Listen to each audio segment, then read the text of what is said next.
Americans now believe that you need $1.8 million to comfortably retire, according to a Charles Schwab study this year, and the average number of years they expect their savings to last is 23 years. And the problem I find with a lot of these surveys is oftentimes they drive the narratives in our society. Once this study was published, then a bunch of news outlets picked it up, and this was a headline all over the internet. So, is it logical though? Because the people citing this number are just survey participants, and perhaps $1.8 million just sounds like a nice number. I'm not actually too sure how they landed on that number. The point is that the amount that you actually need to retire can be a lot less. So in today's video, we'll discuss why that is and the math around how much you need to retire comfortably, and I'll show you that it doesn't have to be anywhere close to $1.8 million.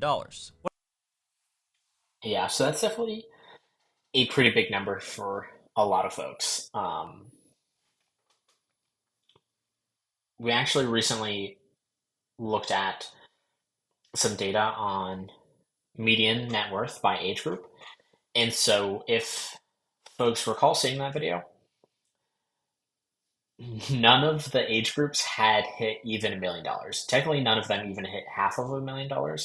So 1.8 is a huge number, and that's where that does sound like a nice number for many folks. I'm sure anybody watching this would probably love to have $1.8 million, but actually, most Americans won't actually hit even half $1 million, at least based off of the current numbers. Obviously, inflation will occur, so there's a good chance that many of us, as we hit our later years, will probably go beyond that half a million number now.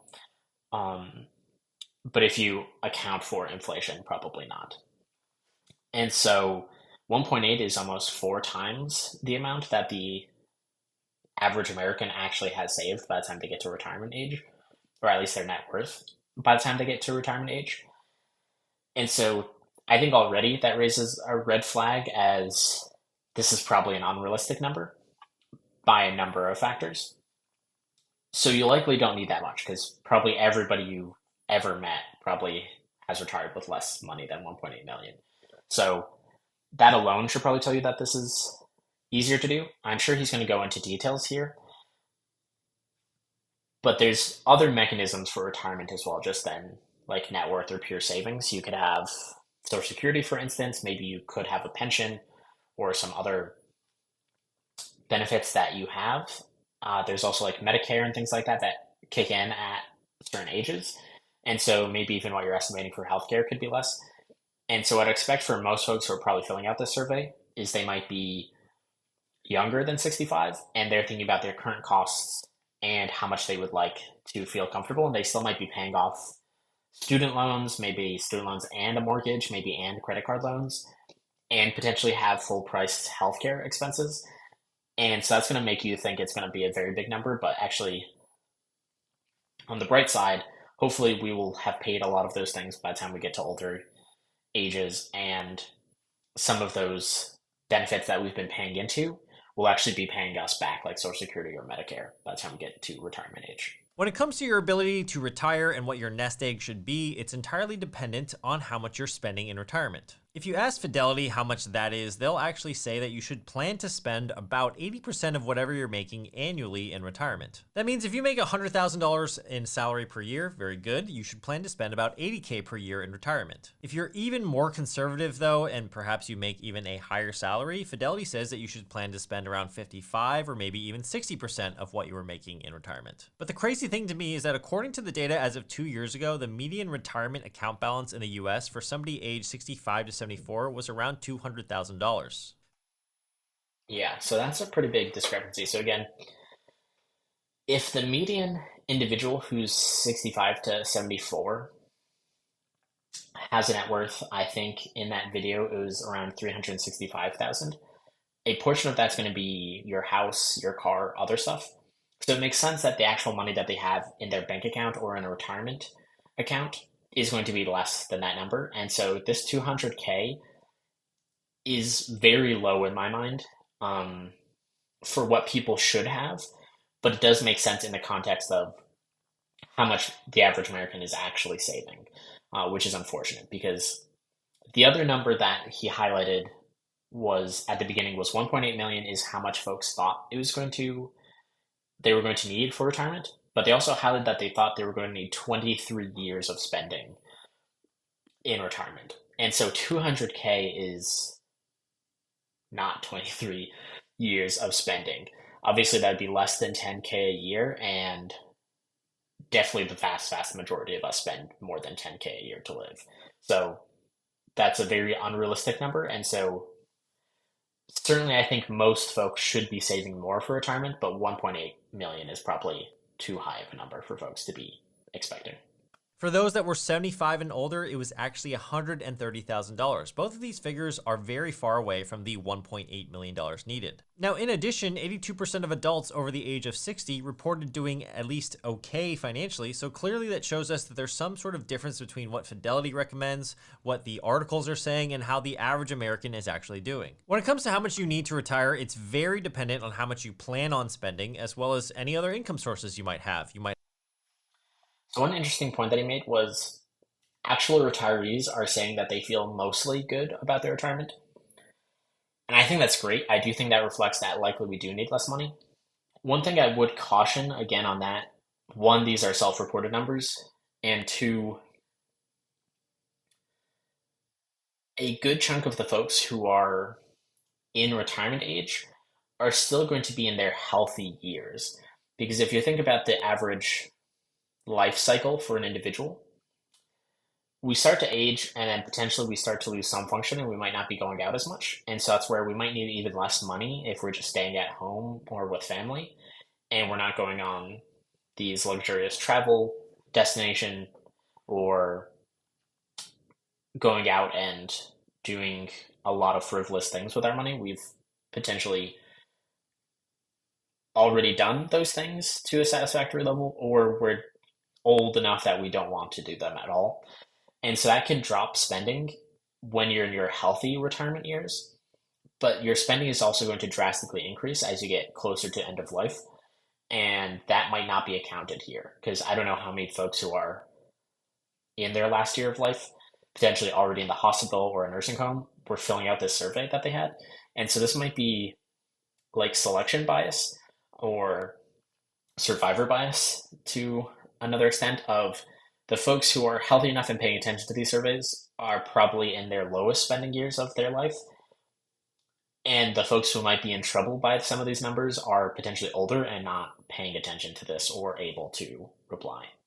Might have a side hustle, a pension, or perhaps Social Security. And your spending is just one part of the equation when it comes to figuring out what your total retirement savings needed are. You also need to know your withdrawal rate, aka how much of your nest egg you will be withdrawing every single year. And that brings me to the most popular rule in retirement planning, which is the 4% rule, but there's actually a twist with this rule in today's video, which I will get into. The 4% rule is known as the standard in retirement planning. It just basically states that you can withdraw 4% of your nest egg in the first year of retirement, then adjusting that amount for inflation every year thereafter. The typical time frame of retirement is actually 30 years, according to the founder of this rule, William Bengen. But recently, though, this rule has come under a bit of fire, most notably because the founder of the 4% rule himself has, quote, suggested raising the target rate to 4.5 or even 5% when he saw that many retirees were dying before spending down their life savings. And that's probably a situation you don't want as a retiree, like you die with more money that you could have spent during your life. In the most optimal world, you are probably spending just enough so that whenever you do perhaps expire, your retirement savings balance is exactly zero. So just to offset what he's saying here a bit, I think one, the creator of the 4% rule does actually use a higher percent. I think I've heard he uses about 4.7% to basically maximize his spending. I did want to caution against potentially aiming for zero. I do think it is a theoretically optimal point is to hit to zero at the end of your retirement. And so nothing is wasted, quote unquote, in that scenario. But I do want to caution against that for two reasons. One is for passing things on to other individuals in your family. I think this is something that, while I don't think many of us should expect to get inheritances, I'm sure everyone would like to have an inheritance. I think that's something that we probably can all agree on. We would love to get something. And I'm sure as a parent, you would probably love to pass something on to your children. in many cases at least. And also, there's a dangerous side to this because the 4% rule was based off of the likelihood of having money of at least $0 when you finished retirement. And so there is percentages or of the population or of those possibilities in which you'd actually be negative. And so if you try hitting too close to zero, you could end up in a scenario like the last few years where inflation goes higher than what you're expecting, and then suddenly you have to drastically reduce how much you're spending at that point. And so that can be a challenging aspect of your life to balance, which is if you're unsure what inflation is going to be, which nobody is going to know what it's going to be even a year out, to try to plan that out for 20, 30 years is going to be tough. And so you have the chance to overshoot and then spend too much of your money to the point where you actually are out of money by the time you reach your final years. And so that's definitely not going to be a good position to be in. And so I do just want to add a word of caution for even if that is beneficial for or likely for 90% of the population, you don't want to be in the 10% who runs out early.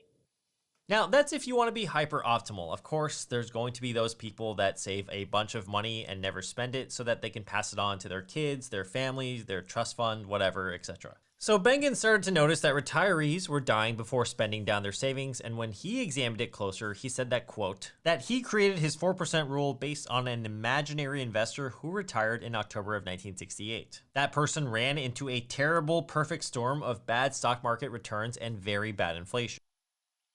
Yeah, just to highlight, while he's not highlighting it here, you can actually see the reference of the individual moving their withdrawal rate to 4.7%.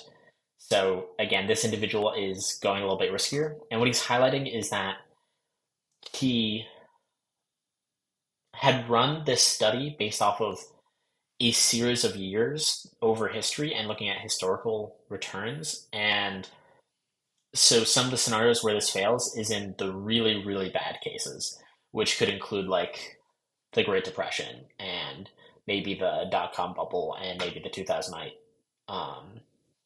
recession.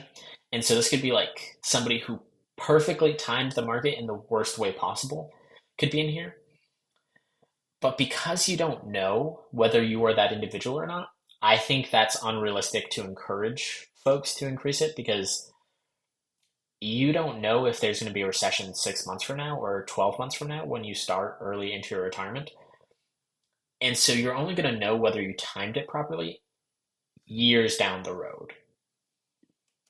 So that was in 1968, but then I found this article that was published in late 2022 that says he has now expanded his withdrawal rate rule to be a little bit less conservative, and that was due to a few factors. In an interview with Money with Katie, which is a morning brew show here on YouTube, William Bengen actually stated that his original thesis included a very simple portfolio. The original research just had two asset classes, intermediate term U.S. Treasury bonds and U.S. large cap stocks. Not exactly a diversified portfolio, but, had to start from somewhere. So we can see that his original research included a simple portfolio of just two asset classes, and while some people would probably use this type of portfolio, most investors these days have a larger mix of asset classes than just, let's say, intermediate bonds and large cap stocks. And as he's added more asset classes to his own portfolio, he was able to backtest against his new portfolio composition and basically revise his suggestion to ultimately increase his suggested withdrawal rate. According to the same article, William, quote, has increased the withdrawal rate he uses on his own retirement portfolio to 4.7%, largely because of the upside he's gained by adding small and microcap asset classes to. Yeah, so now he's highlighting the fact that the creator did actually increase their withdrawal rate to 4.7%. One of the things that I would caution against here as well, which maybe even this individual is running into, which is the reason why he stated he increased his withdrawal rate is because he's including other asset classes as well. And so large cap, I guess maybe I can cover what that means. So that usually means like capital or capitalization. And so this generally means big companies. So cap is just like how much money they have or how much money they make. So small cap just means like small business, micro cap is tiny business, large cap is big business. And so most folks who are investing, the standard advice is to invest in like the S&P 500, which is the 500 largest companies in the US. And so those are by default going to be large cap. Those are literally the largest cap that exists. And so that is pretty standard advice for many individuals. So I don't think it's realistic to assume the average individual is being more advanced than that.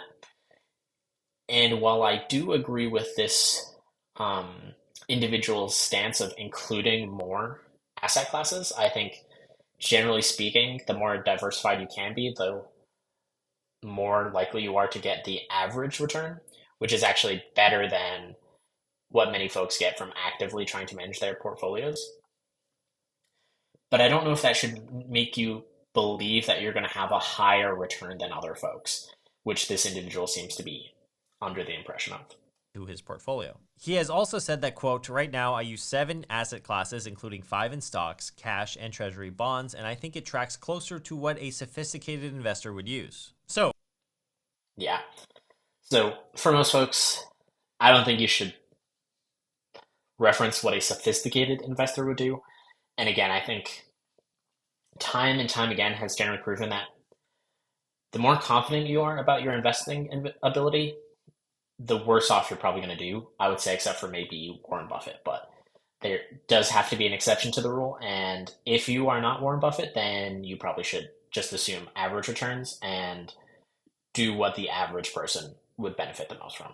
Oh, quick message from today's sponsor. So one of the issues that I regularly face is accurately keeping track of my subscriptions. Even though I track 99% of my expenses, I genuinely still will forget some of the subscriptions that I sign up for through mobile apps. That's where the sponsor of today's video, Rocket Money, can really help. Now, by signing up for Rocket Money, you can cancel any memberships right through their app. They ask for a bit of personal information just so that they can cancel it on your behalf, and they usually take just a few days, but they can cancel any unwanted subscriptions with just a tap. Now, I'm pretty good with my finances, but I personally use it these days just to keep tabs on all of my subscriptions to make sure that I never run into a situation where I'm paying for something that I'm not using. You can also use Rocket Money to automatically monitor your spending by category and get notifications when you've exceeded your limits. So since I eat out a lot, for example, I could do this with restaurants and get notified and alerted whenever I'm going too hard on sushi. Rocket Money has helped save its customers up to $740 per year with over $500 million in canceled subscriptions. So just go to rocketmoney.com/Humphrey or click the link in description to get started for free. You can also unlock even more features with premium, and that's rocketmoney.com/Humphrey to get started for free. And thank you to them for sponsoring this portion of the video. All right, let's say we are going to go with his recommendation. How does a 4.7% withdrawal rate actually change what your retirement savings amount looks like? Well, it turns out quite a lot, because if you want to spend $40,000 per year in retirement and you plan on withdrawing 4% of your nest egg every year, you actually need a total nest egg of $1 million. Now, if you were just to happen to change that withdrawal rate to 4.7%, you would only need $851,063 in order to retire comfortably. That's a difference of over $149K just from changing how much you're withdrawing every single year. Now, of course, the biggest risk to consider here when you're withdrawing that much more money every year is that you are increasing the risk that you outlive your money. However, William Bengen, the founder of the 4% rule, suggests that based on his historical back data, and if you have a well-diversified portfolio, that the 4.7% rule is well within reason and actually quite conservative, and you can actually go with this. Of course, I would probably argue that if you are on the risk-averse side, that you can still stick with the 4% rule or even lower, especially if you're retiring earlier, but I did want to show you the relationship between a higher withdrawal rate and how it affects the total retirement savings that you actually need. Now, taking this a step further, if you actually targeted a $1.8 million retirement fund like the articles and studies state, then withdrawing 4.7% of it every single year would allow you to withdraw $84,600 annually. At 4%, that annual withdrawal rate is actually the equivalent of $72,000. I'm going to argue that most retirees in America probably won't spend between $72,000 to $84,000 per year in retirement. That's considering the fact that the median personal income in the United States for an individual is around $50,000 per year, and that the average person will probably spend less than their salary in retirement anyway. There are some other considerations to consider as well, like the fact that if we we include the pension or the Social Security payments, or perhaps any side hustles or side income in our equation here.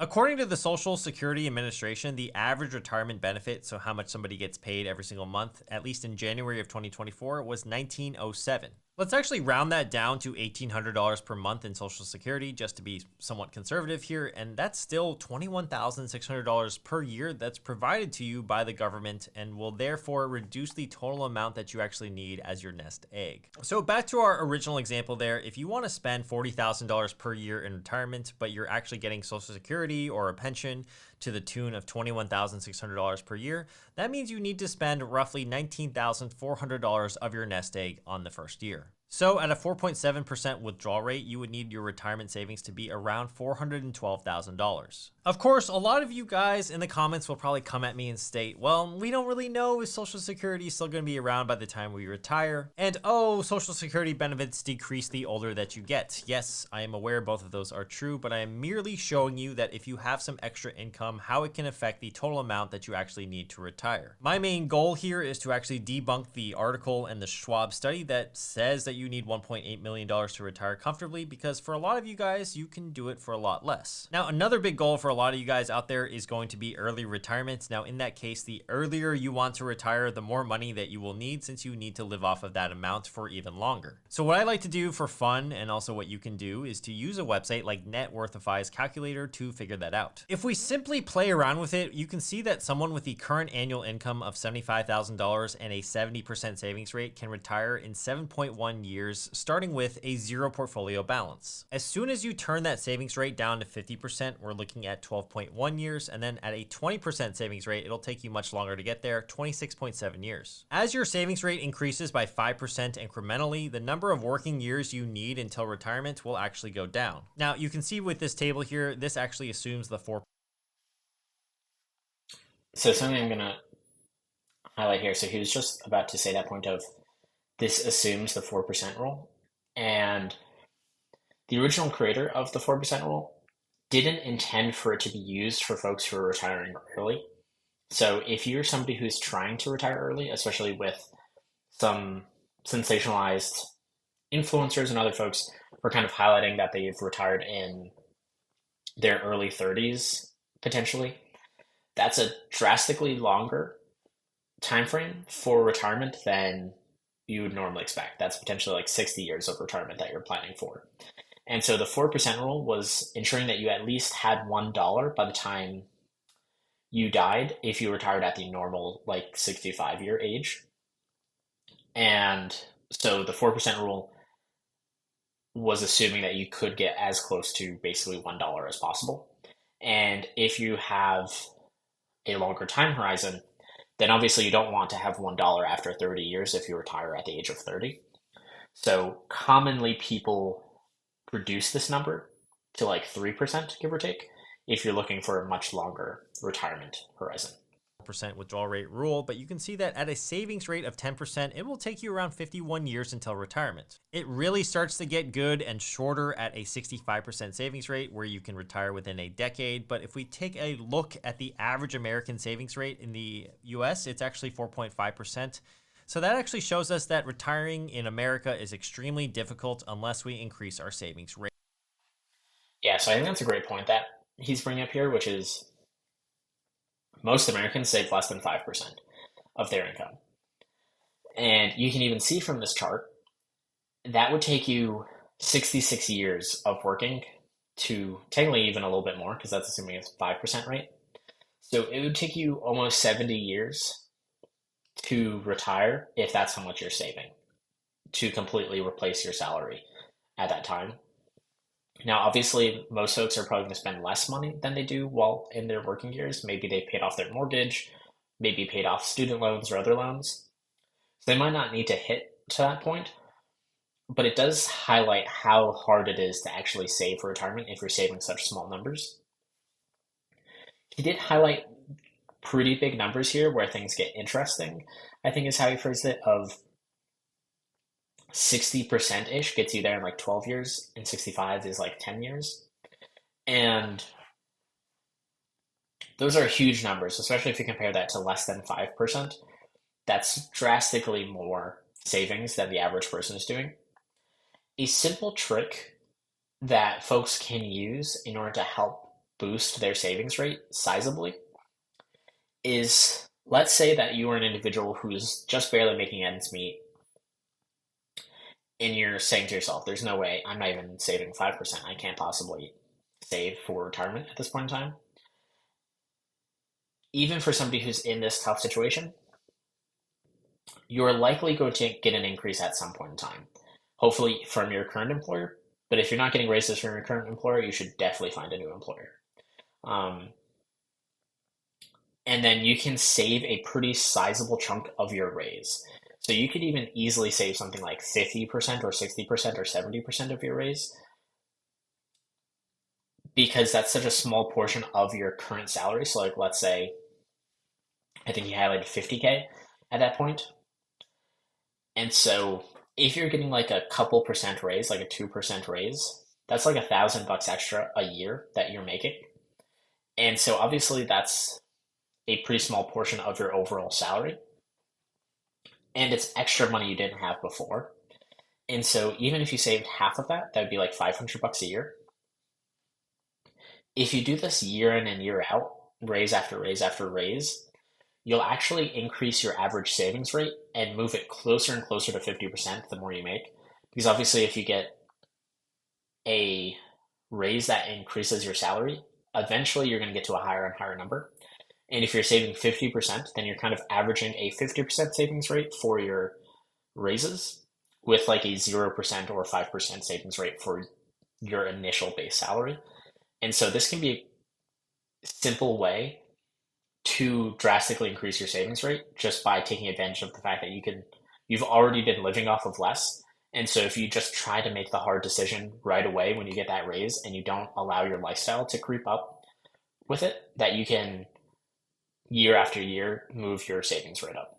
Rates. That's why on the channel, I always recommend that if you can strive for a savings rate of at least 15% or maybe even 20% or higher, then your chances of early retirement are going to be possible. All right, here's another example. Let's pretend you have an annual salary of $100,000 and you save 40% of it per year, and your portfolio value as of right now is $50,000. Technically, you could retire in 15.2 years with a 4.7% withdrawal rate. That means if you're the age of 30 right now, if you're able to save a ton of money and invest it, you theoretically could retire by the age of 45. I'll leave a link to this calculator down below, but I think it's fun to play around with and really understand your numbers. Again, remember, if you are saving a ton of money, let's say you save 25%, 30%, or maybe even 40%, that the most important part of that whole equation there is that you stay disciplined and maintain that savings rate as long as possible in order to retire early. All right, so now that we know that we might not need a really big nest egg to retire at the more traditional age of 67, we still want to come up with an action plan to get us to retirement. So I have 4 huge tips for you guys as part of a mini guide on how to figure that out.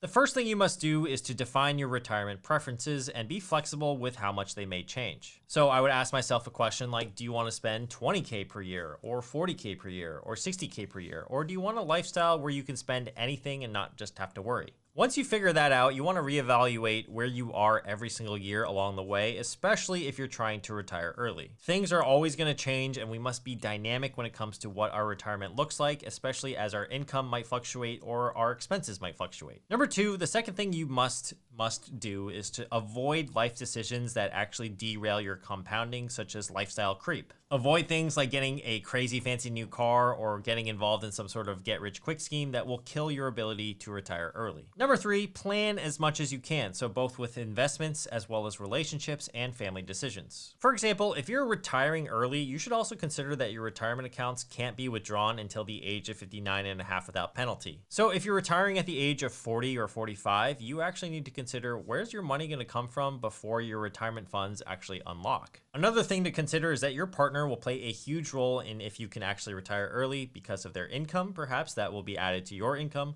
or perhaps their spending habits are a little bit out of whack. I don't know. And also, if you have children, that's another thing to consider that will probably slow down your retirement speed because of how expensive children are, but hopefully it's a fulfilling thing to have. Lastly, I want you guys to try to keep your investment fees as low as possible. Don't try to time the market, and don't take on any hard money or bad debt like credit card debt. All right, guys, I hope that this video showed you that $1.8 million is not exactly needed for you to retire comfortably, but I'd love to hear from you in the comments how much you think you need to retire.